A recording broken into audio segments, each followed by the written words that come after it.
हां विद्यार्थी मित्र, या ठिकाणी बघा आपण यापूर्वी किंगडम, मोनोरा, प्रोटिस्टा हे आपण बघितलेलं आहे, बरोबर आहे. मोनोराचं वैशिष्ट्य आपण एकपेशीय प्राणी, मात्र ते प्राणी कसे एक पेशी जरी असले तर प्रोकॅरियोटिक सेल म्हणजे त्या केंद्र म्हणजे एक पेशी असले तरी त्यामध्ये केंद्रक नाही. आणि मोनोराच्या नंतर प्रोटिस्टा आलं आपलं, आहे की नाही. प्रोटिस्टामध्ये त्या ठिकाणी काय एक पेशीच प्राणी आहे मात्र केंद्रक असणार आहे. मग त्याच्यामध्ये काही ग्रुप कसा आहे, प्लांटसारखे काही आहेत, वनस्पतीसारखे बुरशीसारखे काही आहेत एकपेशीय, आणि त्याच्यानंतर ॲनिमलसारखे, हे सगळं आपण पाहिलेलं आहे. आता त्याच्यानंतर किंगडम प्लांटी. आता किंगडम प्लांटी हे स्वतंत्र ग्रुप आहे, हे वनस्पतीचं ग्रुप आहे. कशाचं ग्रुप आहे, हे टोटल वनस्पती याच्यामध्ये, असा त्याचा अर्थ आहे. तर ते या ठिकाणी आपण याचा अभ्यास या ठिकाणी करूया. बघा मी काय म्हणतो ते या ठिकाणी बघा. The kingdom is dominant by autotroph, म्हणजे या पृथ्वी तलावर या ग्रुपचं वर्चस्व आहे. ते सगळे कसे आहेत, ऑटोट्रॉफ. ऑटोट्रॉफ म्हणजे स्वतःचा न स्वतः तयार करणारे. अंडरलाईन करून याचा अर्थ लिहून घेत चला.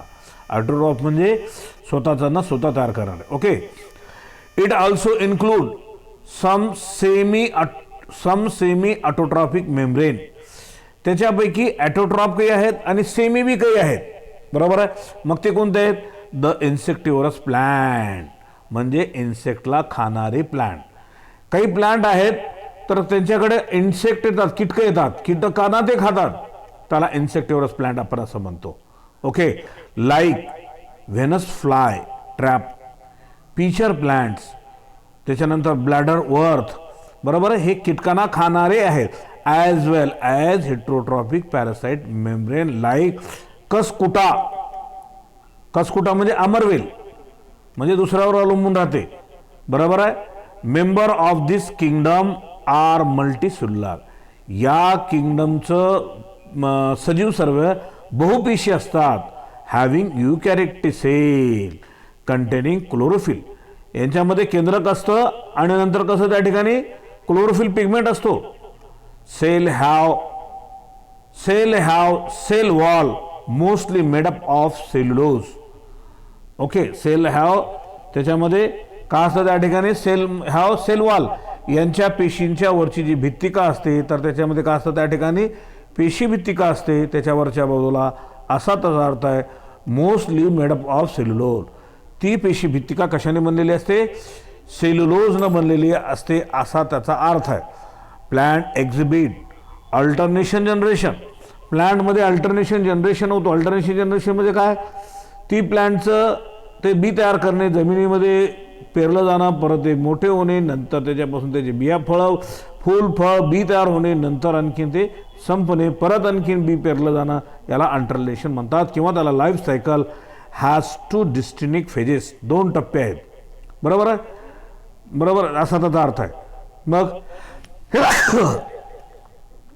The kingdom Plantae is divided into 2 groups. Cryptogamae, त्याला क्रिप्टोगॅम्स असं आपण म्हणतो. क्रिप्टोगॅमी म्हणजे फूल बिया न येणारे वनस्पती. आणि त्याच्यानंतर लिहून घ्या, क्रिप्टोगॅमी किंवा क्रिप्टोगॅम म्हणजे फूल फळं बिया न येणारे वनस्पती. त्याच्यानंतर पुढे बघा त्या ठिकाणी फॅन्युरोगॅमी किंवा फॅन्युरोगॅम्स म्हणजे फुलं फळं बिया येणाऱ्या वनस्पतींना असं म्हणतात. Okay. We will study this kingdom in detail in the next chapter.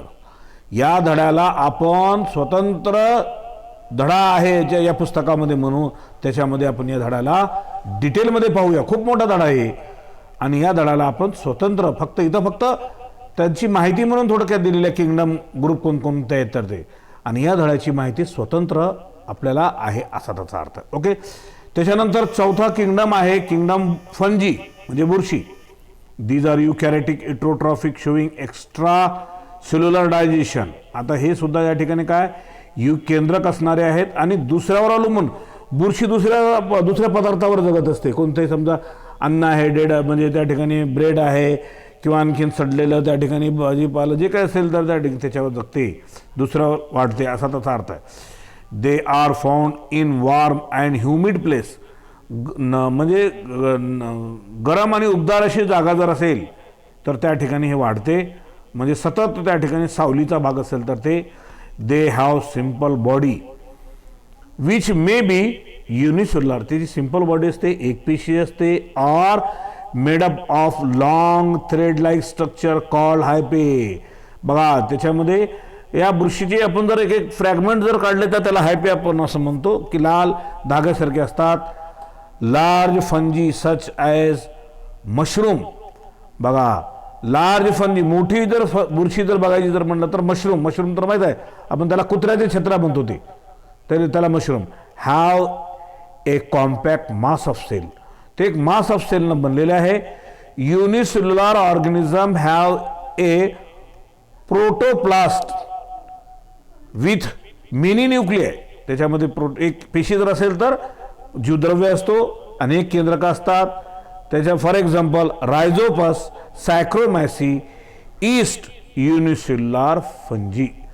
हे सॅक्रोमॅसी जी काही आहे, रायझोपस आहे, ईस्ट म्हणजे कवक ज्याला आपण म्हणतो, बरोबर. हे अन्न पदार्थ तयार करण्यासाठी याचा उपयोग होतो असा त्याचा अर्थ आहे. ते एक पेशी असतात असा त्याचा अर्थ आहे. आता इथिल अल्कोहोल, उसाच्या मळीपासून आपल्याला इथिल अल्कोहोल तयार करायचं असेल तर त्या ठिकाणी हे सॅक्रोमायसिस सेरेविसी ही जात वापरली जाते. आणि ईस्ट आपल्याला ब्रेड आहे, ब्रेड तयार करायचं असेल तर ब्रेडमध्ये हे ईस्ट ही बुरशी इडिबल आहे, खाण्यास पात्र असा त्याचा अर्थ आहे. ओके. त्याच्यानंतर आता बघा या ठिकाणी या बुरशीच्या संदर्भामध्ये या ठिकाणी इथं आणखी दिलेलं आहे स्वरूप. या ठिकाणी the filamentous fungi consist of a body called mycelium. बघा हायपी कशाला म्हणतात? बुरशीचे एक एक जे धागे निघतात त्याला हायपी म्हणतात. आणि filamentous fungi consist of body, फिलामेंटची जी बॉडी आहे तर त्याला मायसिलियम म्हणतात. कधी कधी प्रश्न विचारला जातो, गिव्ह द डिफरन्स बिटवीन हायपी आणि मायसिलियम. हायपी आणि मायसिलियम काय, बुरशीमध्ये काय फरक आहे त्या ठिकाणी? हायपी म्हणजे बुरशीचा एक एक धागा आणि नंतर ते धागा जी फिलामेंट्स जी बॉडी आहे तर त्या बॉडीला त्या ठिकाणी मायसिलियम असे म्हणतात. कळालं तुम्हाला? Okay. In which hyphae are present, in which hyphae are present, त्यामध्ये ते हायपी असते. The hyphae may be with septa और without septa. They may be uni और मल्टीन्यूक्लिएटेड. ते एक पेशी किंवा बहुपेशी असतात. The non septate multinucleate hyphae are called coenocytic हायपी.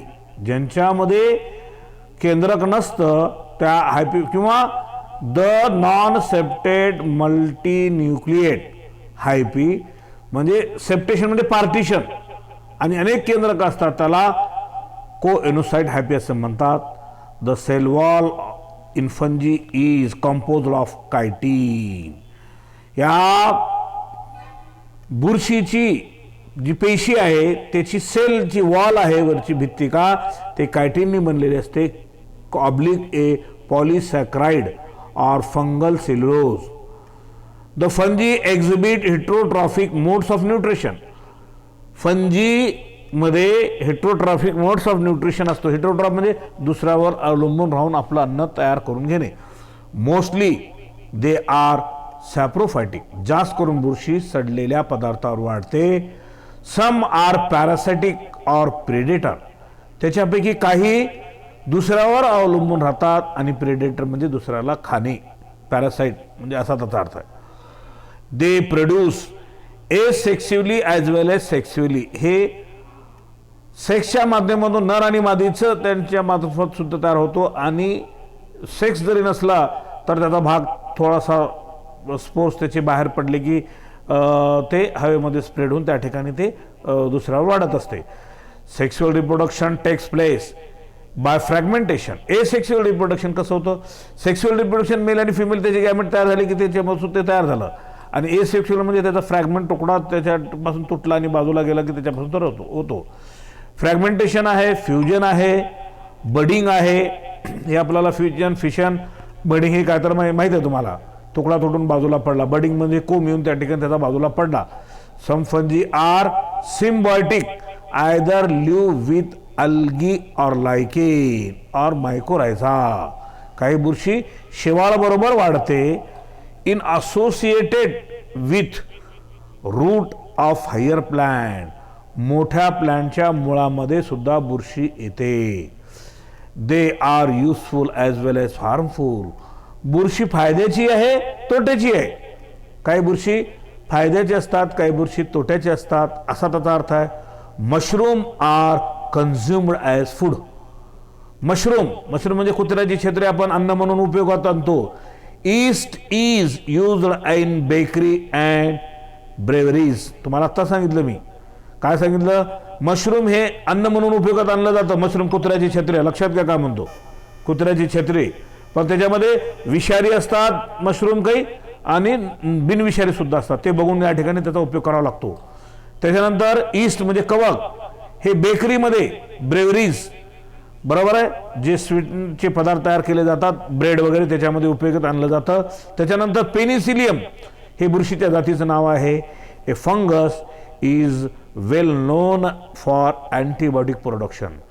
पेनिसिलिनच्या बुरशीपासून पेनिसिलिनचं अँटीबायोटिक औषध तयार केला जातो, जे की शरीरातले जंतूंना मारण्यासाठी उपयोगी पडतो.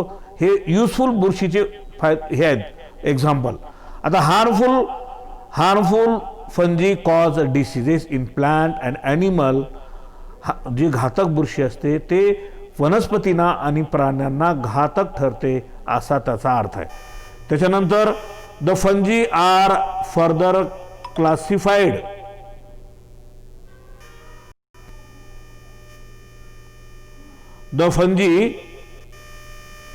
The fungi are further classified on the basis of their structure, mode of spore formation, fruiting bodies are as follows. आता बुरशीचे वेगवेगळे वर्ग त्या ठिकाणी आहेत. त्यांचं स्ट्रक्चरच्या स्वरूपानुसार, मोड ऑफ स्पोर, त्याची जी स्पोर फॉर्मेशन होतात त्याच्यानुसार, फ्रुटनिंग बॉडी, त्याची जी बॉडी जी आहे त्याच्यानुसार त्या ठिकाणी त्याचे प्रकार पडलेले आहेत. त्याच्यापैकी एक आहे या ठिकाणी बघा